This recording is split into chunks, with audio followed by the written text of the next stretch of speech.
higher up on her back for this lift than it is for a one-arm back. When she's stable, you rotate her, and I reach into her high on her back. Now, a lot of people will use kind of a C-grip on her neck, where you cup her neck with your index finger and your thumb. I think that's a good idea to do in the water.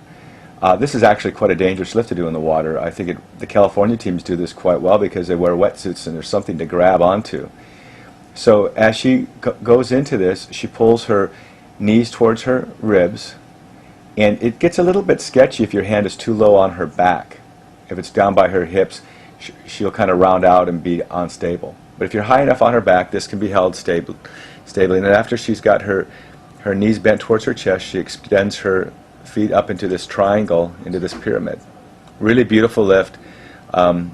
It tends to be a little bit wobbly in the water, so it's nice if you hold her neck with that C grip, like I said. And if she's wearing a rash guard, that's even better.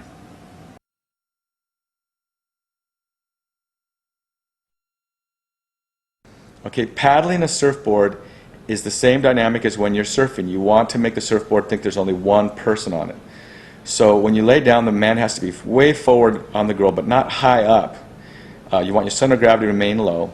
She reaches back with her feet and tries to grab your butt. You don't want her to squeeze with your knees. You won't be able to breathe. But she reaches back, tries to grab her toes with your butt.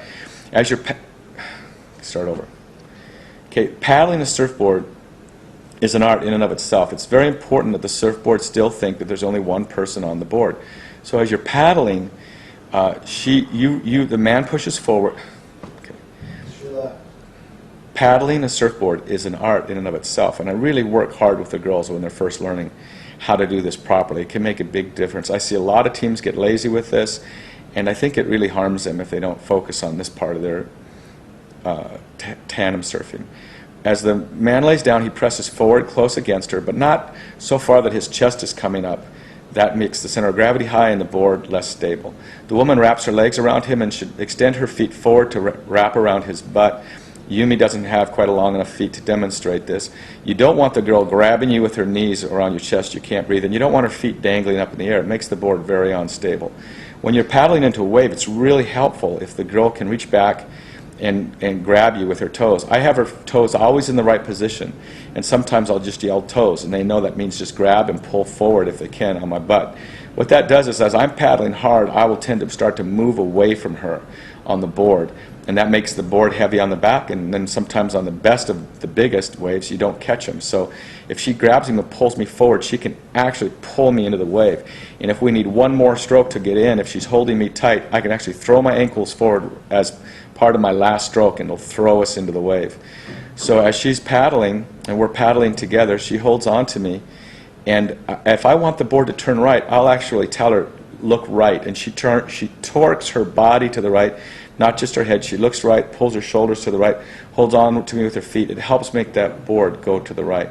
So as we're paddling out, if there's a big wave coming, I'll tell her push up, and she puts her hands next to her ribs and pushes up, doing like a push-up with her knees on the board, letting the energy of the wave pass underneath her. But as she does that, it's important for her to grab me again with her toes so she doesn't pull away. The girls tend to, as they're going back down, pull away from me. So they hold on to my butt with their toes. They won't do that. I also teach them that you push up, and then on your way back down, you push back to make sure you're reconnected, because after going over a big wave, it's not fun when the girl is an inch or two away from you and the board isn't as stable, and you want to paddle even harder to get over the next wave. As you're dropping in on a wave, it can be really helpful, if it's going to be a hard turn to the right or the left, to tell the girl right rail or left rail. Right rail just means, hey, I'm going to be turning right. Make sure you don't put weight on the left rail, because it's nothing worse than you wanted to go right and the girl steps up a little bit awkwardly, putting pressure on the outside, the other rail, forcing the board left, and then you have to try to make a big swing around to go back right. If she's really good, she'll help me actually turn that board a little bit into that wave by stepping on the right rail and then coming back. I like it, for example, when we're doing a fake arm to arm, as we're dropping in, I'll tell the girl up, and she will actually start to spiral up, so that as she's getting up, she's turning facing me, and we're going into the lift about the time the board hits the bottom of the wave. We want to see lifts done in the critical part of the wave, not surf and then turn and then straighten out and then do lifts. This is tandem surfing. You should be doing the lifts during the surfing part of the wave. Another thing I do is as we're dropping in, when it's a big wave, the girl will tend to get into a place where she's hardly touching the water because the nose of the board is sticking out. I will yell the word calibrate, and what that means is keep the current pace that you have, because I can't go any faster and you might speed up, then our arms will be bumping and we'll miss the wave. Calibrate just means stay with the wave that you've got. Another thing that I do is when the wave is critical and it looks like we're going to purl, there's two commands that I can use. One is sit back. Sit back means just exactly that. Put your hands beside your ribs, push yourself back all the way till your back touches me, and I'll be doing the same thing so that we can sit on the very far back of the board and lift that nose up and not catch the wave. But most of the time I want to catch it, I just need to adjust our weight on the board, and I'll say push back. Push back means the girl grabs the board next to her ribs on the rails and pushes in and back. It's really important that she doesn't push down and back because you're trying to resist the board from purling. Of course, that will make matters worse and push the nose under. So she pushes in and slides back to reconnect with me, and then we drop in. It's really important that the girl let the man do the surfing. In tandem surfing, the man has his job and the woman has her job. If she freaks out or hiccups or doesn't move when she's supposed to move, it'll throw the whole team off. So as I'm getting up, she's getting up at the same time. I'm reaching down and grabbing her and pulling her back really hard so that she's back with me. And oftentimes when there's someone else in the water, I will aim at them, either the front section or back section of the board, to get them to make a decision, to let them know that I'm going to hit them if they don't move.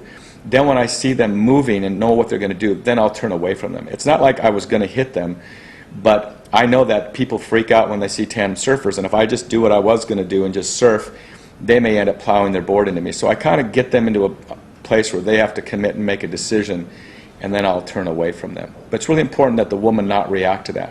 When I'm surfing with surfing girls that have a lot of experience surfing, they tend to want to surf the board. And so what I'll do is, just like we train our students in the ninja style martial arts, we train them often blindfolded with their eyes closed. So I just have the girls close their eyes as we're paddling and getting up, and then they feel a real need to stay connected to my chest with their back and get back to me and not try to surf. And that'll break a bad muscle memory problem within about 1 or 2 or 3 waves, and it makes a huge difference. All of a sudden the girls get it, and it really helps a lot too.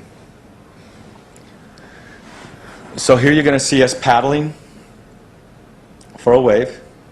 Okay, so we're paddling with even strokes. I reach down and grab her, pull her back.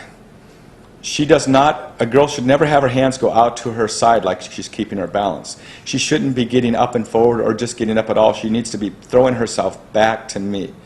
She never keeps her balance on the board. I keep her balance. So I pull her back, hip to hip. Her hips should be in the same alignment as mine, and then her feet between my feet. Now, over time, you'll develop your own surfing style to accommodate the way you do things, but when you're first learning, we highly recommend this. When I'm making a really hard right turn, I'll often take my partner and just grab her by the hips and rotate so hard that her legs fly off the board and she's looking backwards behind me. Bobby Friedman has a style that he's developed that when he's turning, the girl actually, as he's leaning right, the girl's left foot will lift up and drag back to the left of Bobby as he's leaning into the wave. That way she puts a lot of pressure into that board too.